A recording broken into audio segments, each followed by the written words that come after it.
நிறைய பேருக்கு தூக்கம் இல்லாதனாலையும், ஓவர் டென்ஷன்னாலையும் முடி நிறைய கொட்டுங்க. முடி பார்த்திங்கன்னா ஜாஸ்தி கொட்டும். அதுக்கு சூப்பரான ஒரு ரெமெடி பார்க்கலாம் வாங்க. வணக்கம் சொந்தங்களே, welcome to Delhi Shanti kitchen. இன்றைக்கி ஒரு சூப்பரான ரெமெடி தாங்க பார்க்க போகிறோம். நான் வந்து ஃப்ளாக்ஸ் சீட் எடுத்திருக்கேன். இது எல்லா கடைங்கள்லையுமே கிடைக்குங்க. பெரிய டிபார்ட்மெண்ட் ஸ்டோர்லாம் கிடைக்கும். நான் இந்த கிளாஸ்னால ஒரு 3 கிளாஸ் தண்ணி வச்சுருக்கேன். அதே மாதிரி ஃப்ளாக்ஸ் சீடு வந்து ஒரு 3 ஸ்பூன் எடுத்துக்கிறேங்க. இந்த மாதிரி தாங்க இருக்கும். இதை சில பேர் வந்து உள்ளே வந்து வறுத்து பொடி பண்ணி சாப்பிட்றதுக்கு எடுத்துப்பாங்க. காலையில் வெறும் வயிற்றில் இல்லை நைட்டோ ஈவினிங் டயத்தில் எடுத்துப்பாங்க. நான் வந்து ஹேருக்கு தான் அப்ளை உள்ளே வந்து அது வந்து ப்ராப்பராக தெரிஞ்சவங்க அந்த மாதிரி எடுத்துக்கலாங்க. நான் வந்து ஹேருக்கு அப்ளை பண்ணுறதுக்கு தான் நான் அது பண்ணுறேன். இப்போ இந்த நார்மல் தண்ணி தான் வச்சுருக்கேன். அதில் வந்து 3 ஸ்பூன் போட்டுக்கிறேங்க.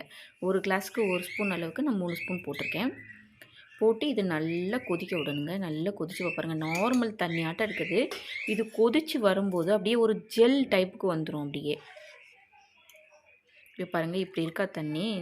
இது நல்லா கொதித்து நல்லா வற்றணுங்க. அந்த டயத்தில் பார்த்திங்கன்னா நல்லா ஜெல் டைப்புக்கு வந்துடும். அங்கே பாருங்கள் எப்படி இருக்குது பாருங்கள். நல்லா தண்ணியும் வற்றிருச்சு.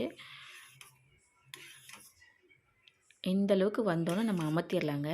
அமர்த்திட்டு வந்து நம்ம துணியில் வடிகட்டுறவங்களும் வடிகட்டிக்கலாம். இல்லை உங்களுக்கு வடிகட்டுறதுக்கு நல்லா பெருசாக இருக்குது அப்படின்னா அதில் கூட வடிக்கலாம். ஆனால் இது வந்து வடிகட்டும் போது கொஞ்சம் கஷ்டமாக இருக்கும்.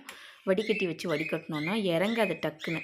அதனால கொஞ்சம் நல்லா கொஞ்சம் ஆற வச்சுட்டு நம்ம துணி போட்டு அதில் வச்சு இறுக்கி புழிஞ்சோன்னா வடிகட்டிக்கலாம்.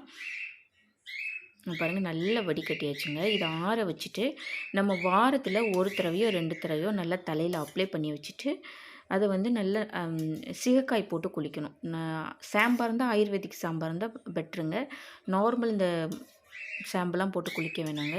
சீகக்காய் ரொம்ப பெஸ்ட்டு. போட்டு குளித்தோன்னா நல்ல ஷைனிங் குடிக்கும். முடி கொட்டுறது ரொம்ப கண்ட்ரோல் ஆகுங்க. நல்லா சூப்பராக இருக்கும். 1 தடவை 2 தடவை யூஸ் பண்ணிவிட்டு எனக்கு முடி கொட்டுறது நிற்கலை அப்படின்லாம் உடனே கேட்டுறாதுங்க. கண்டினியூவாக நம்ம யூஸ் பண்ணி பார்க்கணும். ஒரு 2 மாதத்துக்கு அந்த மாதிரி யூஸ் பண்ணி பார்த்தோன்னா நல்லா கேட்கும். இது ஃப்ளாக்ஸீடு வந்து முடியையும் நல்ல ஷைனிங் ஆக்கும். நல்ல ரொம்ப மெல்லிஸாக இருக்கும். சில பேருக்கு முடி நல்ல திக்காகவும் வந்துடும். அப்படியே முடி வந்து நீங்கள் ஒரு தடவை இதே மாதிரி ட்ரை பண்ணி பாருங்கள். ட்ரை பண்ணி பார்த்துட்டு எப்படி இருக்குன்னு சொல்லுங்கள்.